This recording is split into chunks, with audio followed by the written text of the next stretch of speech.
Hey there friends, Drex here from Drex Factor Poi, sharing with you the love of poi spinning and flow arts to benefit your body and brain. This is another one of my single take, kind of off the cuff lessons. And this one is going to be around something that I discovered in my first couple years of spinning poi that really became my go-to method for switching the timing and direction and just the direction in general of the poi, and that is wrist wraps, or I guess we can also consider these forearm wraps. But before we dive into that, I do just want to give a quick shout out to the friends of the channel. Big thanks to Dark Monk, Fire Mecca, Flow Fests, Flow Toys, Juggling Calling, Pyroterror Light Toys, Spinballs, and Ultrapoi for helping to make the videos on this channel possible. You can learn more about all these amazing businesses and what they're doing to support flow artists like yourself by checking out the links that I've got down in the description of this video. And special thanks to non-business friends of the channel, Johnny Howard, Lain Mochinsky, and Pekha Pekkonen. Thank you all so very much for your support for my work and my mission.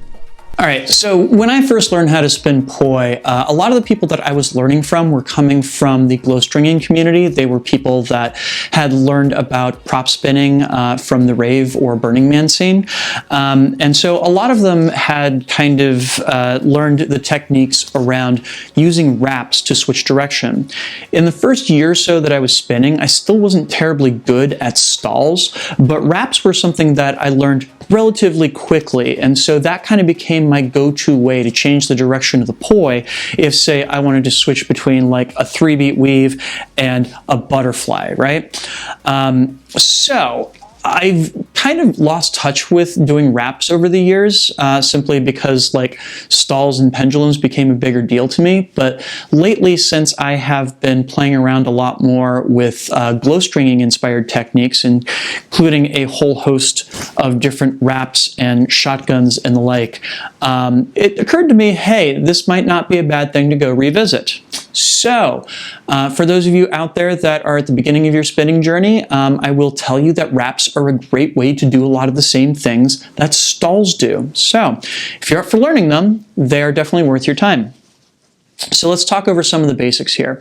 Wraps basically involve wrapping the tether of the poi, or like the sock of the poi, as the case may be, around one of the kind of surfaces of your body. It doesn't have to be your forearm, of course. It could be over your elbow. It could be around your leg. You could even like do it around your torso if you so chose. It's totally up to you. The most common ones that I did when I was starting off were definitely these forearm or wrist wraps. The reason being just that you know, it's quick and easily accessible if you're doing other poi tricks, especially if you're doing poi tricks that are nestled up close to your body. This is definitely a technique that rewards T-Rex arms, as much as it pains me to say that. But also too, just they're pretty easy to practice since all the pieces are like super available and in front of you, and you can get feedback from it pretty easily, and you can keep everything far enough away from you that it doesn't feel like you're kind of putting your face in harm's way. Unlike elbow wraps, which always like they look cool, but they always gave me the feeling that I was about to hit myself in the process. So let's take a look at these wrist/forearm wraps. Now, when I first learned how to do these, I had a bad habit of just like wrapping the tether of the poi all the way around my arm and being unable to escape from it.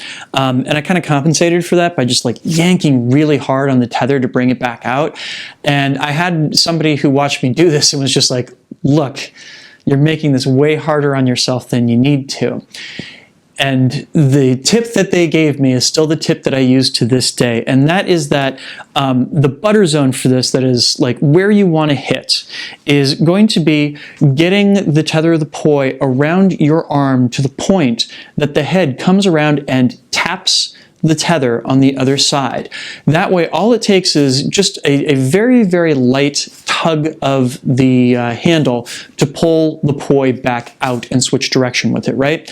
If you let it go further around, you wind up in that position that I mentioned before where, you know, it takes a lot of effort to get back out. And if you don't get enough of the tether wrapped around, then if you try and pull out of it, the poi just like kind of goes dead, right? So it's this very, very, like, it's not that hard to find. It's really what I find is basically you want to feel as though as you're wrapping the tether over your arm, that you can just barely feel the edge of the head against the underside of your forearm. And that tends to be right about where you're looking for. Really, if you were to like pause as the wrap is completing, this is about where you want to be. You want to get the head touching the tether on the other side. You don't want it to be able to go all the way around, but just barely starting to touch it is right about the right spot. And of course, once you get there, you just give it a light tug and it automatically comes back out. Of course, the same thing works if you're wrapping around underneath. Again, you don't want to let it go too far, but if you get it to the point where the head is just touching the tether, if you just lightly pull out, you'll get the whole thing to unwrap. So unwrap going over and under and over and under. One thing you might want to notice about how I'm doing this is that I'm more or less keeping the distance between my hand and forearm consistent as I'm going back and forth. That way I don't have to like adjust on the fly to get the proper length. It takes a little bit of practice, but you can get it to a point where you just have a feel for what this distance is, and you can kind of just hang out with your hand in that position as you go back and forth, right? Cool. Of course, you want to learn how to do this with both hands. So as you did with your left hand, now do it with your right or vice versa. Again, you're trying to get the poi to wrap far enough around that the head just touches the tether on the other side, and then unwrap, going around underneath. Again, you want to get that head just barely touching the tether, and you can pull right back out of it, yeah? Under, over, under, over, yeah? In fact, I think even like giving it just a little bit less slack than that can sometimes be helpful if you really want to get in and out of this position really quickly. So once you have this down with both hands, you have an opportunity to do an exercise that I think is really fun that I did a lot in my first year of spinning poi, which is to go right, right, left, left, right, right, left, left, going back and forth. As you can see, I haven't done it in a while. Right, right, left, left, or even go right, left, left, right, going just straight back and forth between the two, right? This is also really fun because it teaches you some of the basic skills of switching up which hand is in front, like you do if you're performing a thread the needle. So, you know, say right, left, left, right, or right, left, right, left, right, left, right, left, going back and forth, and you just switch up which hand is in front. And of course, you'll notice it takes you back and forth between moving the poi in opposite directions and moving the poi in same direction, whether it be, usually I come out of this in split time. I just find the timing of that works out better, but yeah, it's a quick and easy way to learn how to do your timing changes as you're starting off your poi journey, so I highly recommend it. Yeah, cool. So thank you out there so much for watching. If you have any requests for stuff you'd like to see me cover in future installments of this series, also, are you enjoying this series? Do you like seeing me give these kind of like single take off the cuff lessons in my living room here in a more casual kind of way? Leave me a comment and please let me know. And also, of course, I am teaching live stream classes at this point, so you can get more of this stuff from me. You can learn more and register over at crowdcast.io/DirexFactorPoi. Go check that out, please, and thank you. Yeah, so please like, comment, share, and subscribe if you dug this content to help other people find it.